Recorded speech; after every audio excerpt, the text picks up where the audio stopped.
Opening on a small hill outside Bernville, Pennsylvania for the 1968-69 ski season, the North Heidelberg Ski Club was the creation of John Gunther Jr., well known on the local amateur golf circuits and architect and builder of the adjacent Heidelberg Country Club.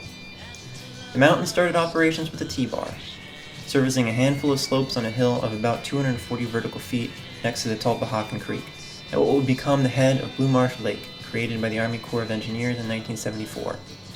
Snowmaking, a beginner double chairlift, and a new summit triple chairlift were added over the following years, and in 1986 the area was leased to 4 partners headed by Joseph Ackles Jr. They would rename the ski club to Blue Marsh Ski Area in 1987. For its small stature, Blue Marsh played an outsized role in the introduction of snowboarding to eastern Pennsylvania. Blue Marsh embraced the new winter sport, allowing snowboarders onto their slopes in the mid-1980s, when they were banned from most other local hills as late as the 1990s. The 90s saw continued expansions, and an attempt to transition Blue Marsh towards a family-friendly winter recreation area. Snow tubing was added and then expanded. New trails were cut, and offerings for snowboarders including a rudimentary terrain park and halfpipe were included as well. The trail list grew to 14, including 3 tubing parks of varying sizes. A restaurant called Wings and Swings was added to the lodge. A weekday lift ticket cost around $25. During this time, hundreds of locals would learn to ski and snowboard on Blue Marsh's short, often icy slopes. Many are still skiing and snowboarding today.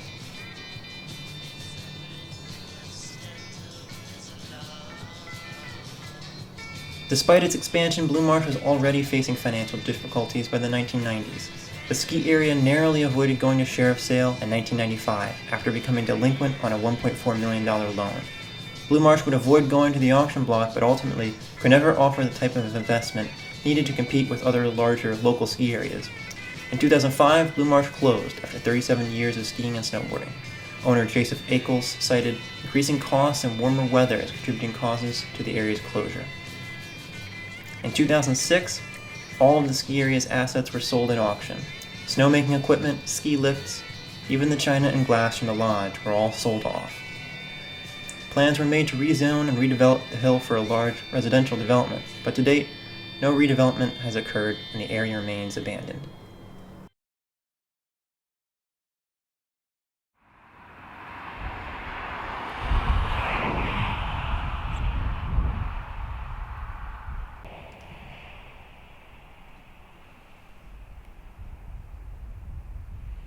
Hello, this is Avery Zucco, and this is my tour of Blue Marsh Ski Area outside Bernville, Pennsylvania.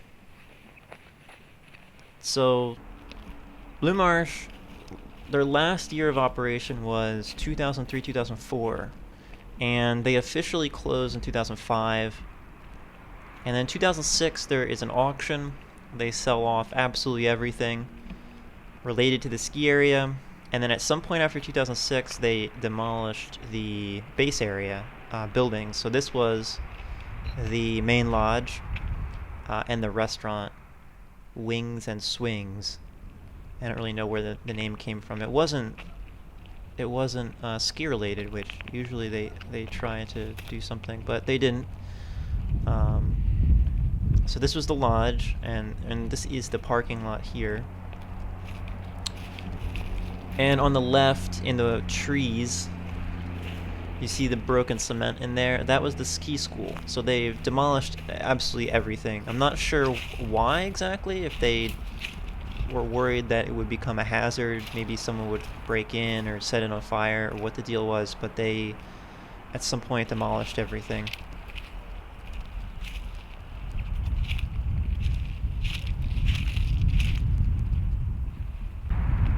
And then this is over towards the west end of the parking lot, and this is sort of the west side of the base area of the hill.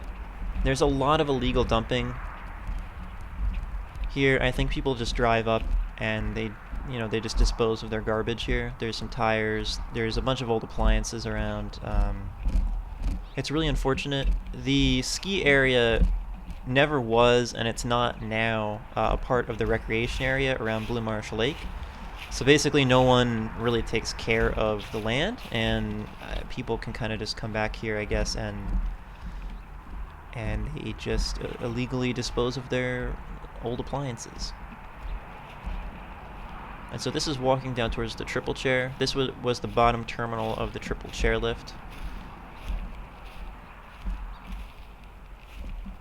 And looking up the mountain, this was, I think, the tubing park. This was like the large snow tubing park, and a trailer with some more old appliances on it.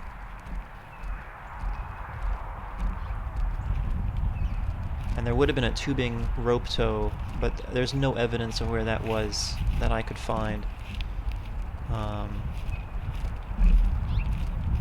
And so this is the bottom terminal of the triple chairlift. This is actually their only top-to-bottom chairlift that the mountain had. And I believe it was installed in 1987, either 1986 or 1987. It was a Borvig chairlift, which there's actually a lot of Borvig chairlifts around Pennsylvania that were installed in the 80s, so it's not surprising. This was the bottom drive, or where the bottom drive would have been for the bottom terminal. And the loading area would have been right there. A lot of people went through here, got on a chairlift here. And the green mat for the loading area is still there.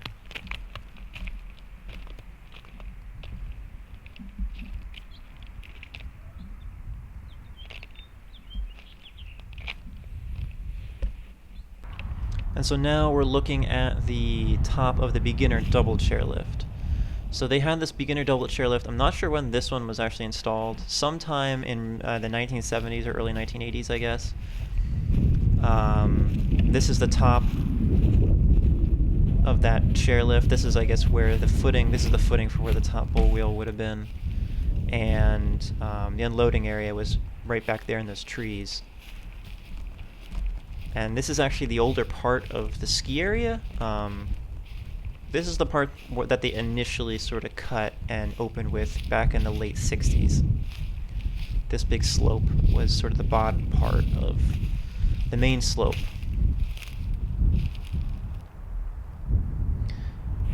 And the whole place is kind of a big field, a lot of it. There aren't really like clear trails in a lot of places. It's just sort of open. This is the T-bar. This is the one of the footings for the T-bar. That's the T-bar line, looking down the T-bar line. This was a Hall T-bar. It was installed in 1968, 1969. And that's the top part of the lift line. It's actually pretty steep, although it's not very long.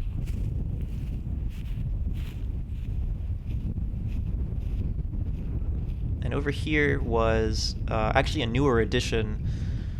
This they ended up turning into a snow tubing park. So in probably the late 1980s, the early 1990s, they really started to put in a lot of snow tubing stuff. I think to try to get some more business, because skiing and snowboarding, it wasn't attractive enough because it was such a small hill, and so they tried to go and get more people in to go snow tubing. This was the medium tubing park.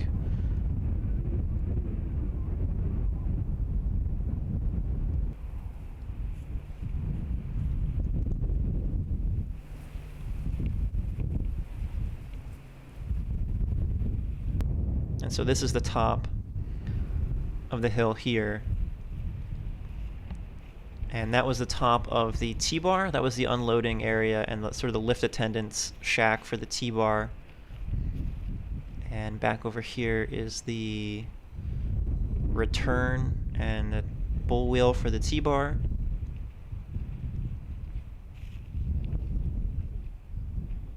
There's a bunch of radio towers up here also. And the views are great. You get these really expansive views.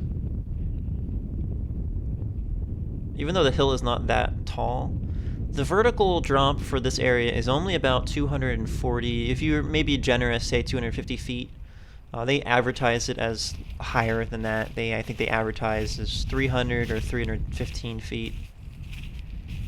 And this was the top of the triple chair here. So this was the top, where the top bull wheel for the triple chair would have been. And this was the unloading zone for the triple chairlift. It's pretty close to the T-bar, actually.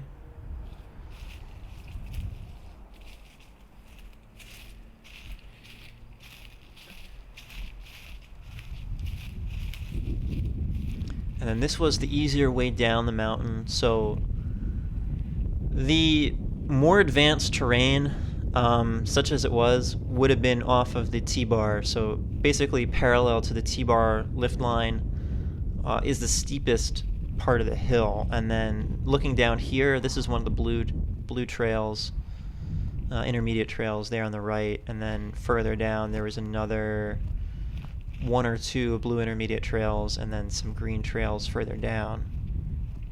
But they all kind of are the same. They're all kind of just very easy pitch. They kind of curve. I guess that's kind of why they're intermediate. There's some turns in them. This kind of goes down here and turns to the right. And this is looking back down towards the bottom of the triple chair.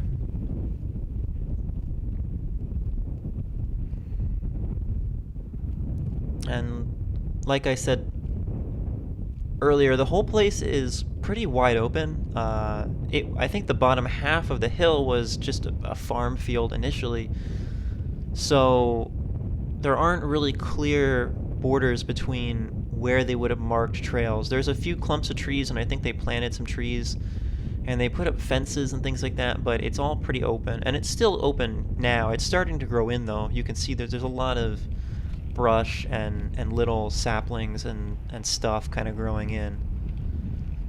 And so this is one of the curves on that intermediate trail. I think this curves back around towards the top of the beginner double chair, and it kind of takes you back towards the base lodge, and then down in that direction would be the bottom of the triple chair. So this was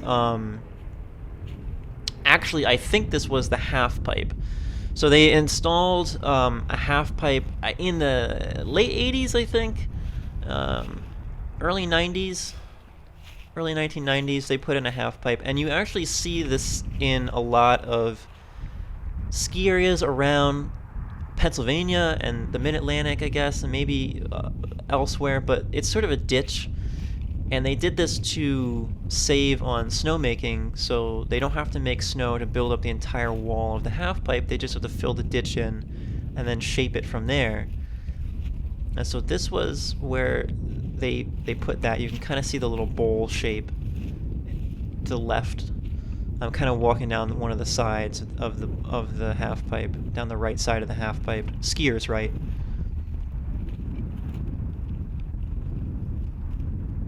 And it's not very long. It would have been pretty primitive, I imagine.